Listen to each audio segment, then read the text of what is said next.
in Frankfurt dwarf that. Derek, I'd just like to say welcome to our YouTube watchers who I'm looking at our numbers going, why are they a fifth of what they normally are? And then I realised that we hadn't added YouTube. Oh, that's my apologies. Sorry, folks. Sorry about that. Welcome, YouTubers. Apologies for missing the first 14 minutes of the show, but enjoy the last 5. The point there by Billy, Leipzig looked leggy to me on Monday. Of course, they played Borussia Mönchengladbach and they lost that game. Of course, they're looking to get into the Champions League next year. Johnny, the top 4, of course, go in there. They're just sitting outside that at the moment.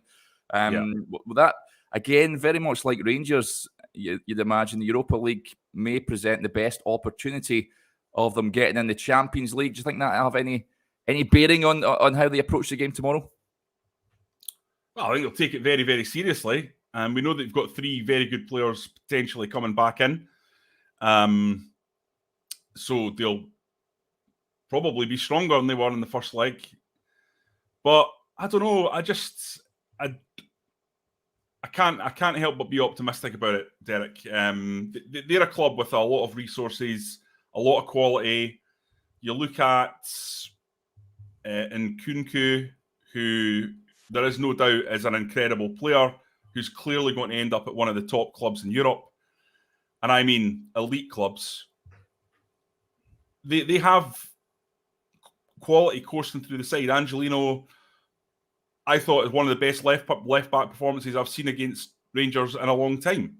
James Tavernier, I thought, had an excellent game, and yet this Spanish lad was up and down and absolutely firing. So that tells you how good he is. It's going to be a tough one. There's no doubt about it. And the one thing that I do think, Derek, and this needs to be stressed, I'm sure Giovanni Van Bronckhorst is saying this as we speak in the press conference to Joshua. But I think the crowd are so massively important in this one. So massively important. I was there at Dortmund. I wasn't there, unfortunately, for Red Star and Braga. You guys were at those games. But at Dortmund, it was 100% a 12th man. Honestly, 100%. And anyone who was there will know exactly what I mean. The electricity from the stadium to the fans, you could feel it as I was walking up to the press box. You could feel it in the soles of your feet, coming through your legs, the vibrations. And that was with 10 minutes before kickoff. If Rangers fans can do that again, can bring that, and I know they will, then that's just going to be an unbelievably big factor in this game. I think the crucial part of it is it needs to be maintained hell or high water for the whole game, because there will be ups and downs. This lot are too good for it just to be a straight line. There's going to be waves where they come into the game, and even if they score, remember there's no away goals. Last season, if Leipzig had scored in the first 5 minutes, the tie would effectively have been over, because Rangers would need 3 and not to concede any more. That's not the case anymore. So even if they go a goal behind, even if the worst happens early doors, I think Ibrox has to be that same level as it was against Dortmund, against Braga, where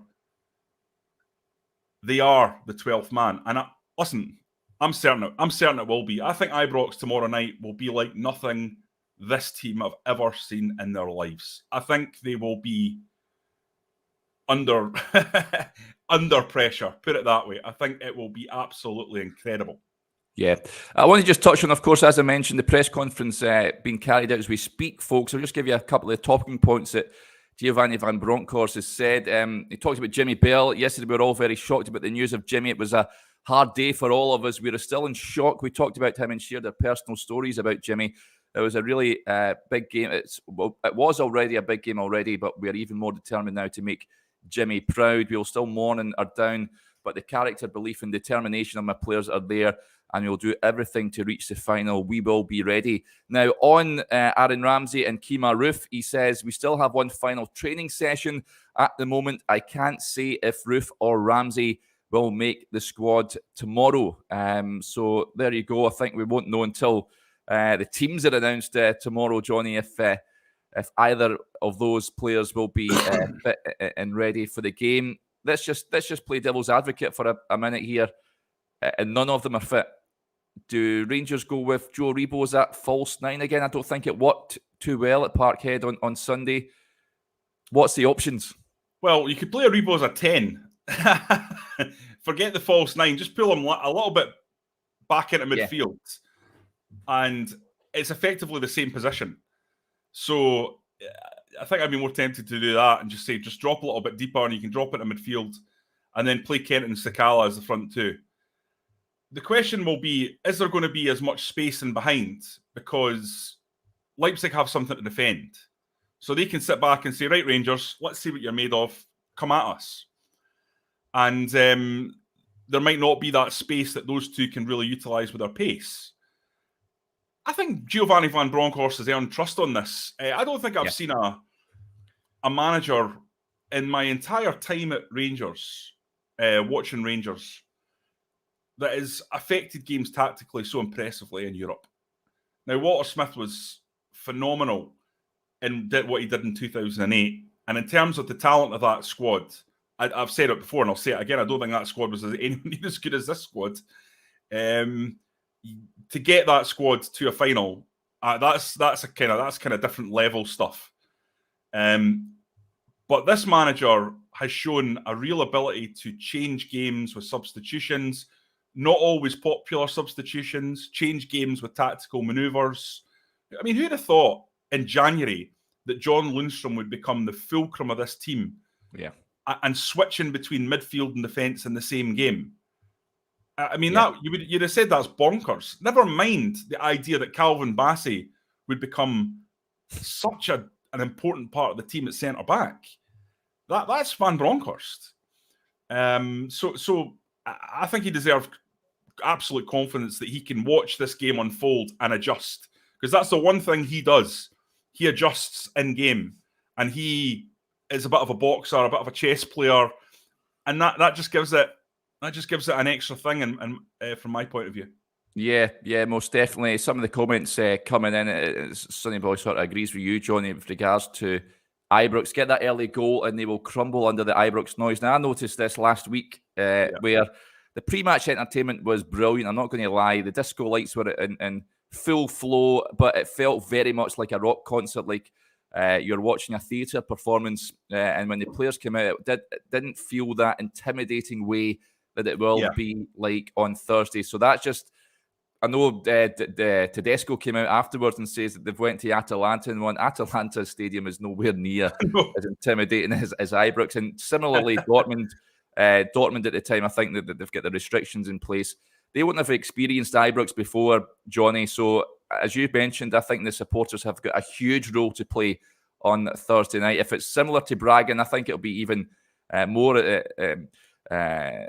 sort of fever pitch than Braga, then it could be the difference between winning or losing. There's a difference between German football crowds and Scottish football crowds, or British football crowds, to be honest. I mean, there's more theatre around German crowds. They're more... it's a reactive crowd that's reacting to the crowd, if that makes sense. It's less feral. I say that in the nicest possible way. And it's very reactive to the game. And that means that Rangers have to give the crowd something. And we've seen against Braga, they got that early goal. The second one went in. It shouldn't have been disallowed, but it was disallowed. All of a sudden, the crowd's in a ferment. It was the same against Red Star. It was early goals, crowds whipped up. Dortmund, you didn't need that because of the result from the first leg. It was already like that. And well, when James Tavernier's penalty goes in, it just lifts the roof. But to be fair, it was like that from kickoff. There is an element where you're going to have to give the crowd something to hold on to. But I just don't think they really know what they're letting themselves in for. Gary Neville said it. He said, this is the best atmosphere he's ever come across, the most intimidating atmosphere he ever came across in his career. And Gary Neville played in a few dodgy atmospheres in his time, a few unsettling atmospheres as a Manchester United player. And he said it numerous times, nothing touches Ibrox. Well, there's Ibrox in Champions League nights, and then there's Ibrox in a European semi-final. Derek, and I think this will be another level. Be interesting to get the decibel counters in to find out what it's like outside the stadium. I feel for those folk in the vicinity in Govan who don't really care about football and don't really follow football. They'll be wondering what the hell's going on. But it's huge. It's absolutely huge. It's as big as any individual performance for me. Yeah. Absolutely. It's going to play a massive part. I'm looking forward to seeing the back cam in operation as well. I think it's going to be terrific to watch the scenes at Ibrox. There's no question about it. It's going to be a very special night. Could be one of the best nights in the history of the club. It really is that huge. Rangers on the brink of a European final. Tomorrow we'll look ahead fully towards that game, folks. But that'll do us there for now. If you're just joining us on YouTube, remember, if you hit that subscribe button, it means that you'll never miss a video when we go live. And we also have a fantastic offer on the website just now. Just £3 for 3 months worth of content. Just head over to rangersreview.co.uk/subscribe. It really is a fantastic deal we have on the site. Until then, if you head over to the website, in fact, you'll get all the fallout from the press conference, which has just taken place as well. So head over to rangersreview.co.uk/subscribe. Okay, that'll do us there. We'll be back again tomorrow, but until then, enjoy the rest of your Wednesday.